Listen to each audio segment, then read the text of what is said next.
guys, and welcome to day 327 of the Feathered Quest.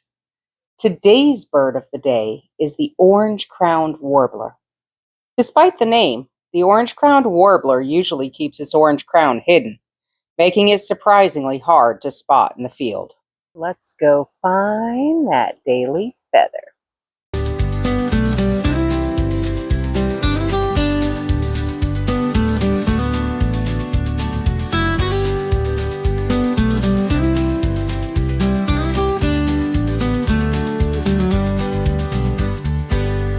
Thanks for coming along with me today, guys. Remember, you are loved, and the world is full of wonder. So, did we find our bird of the day?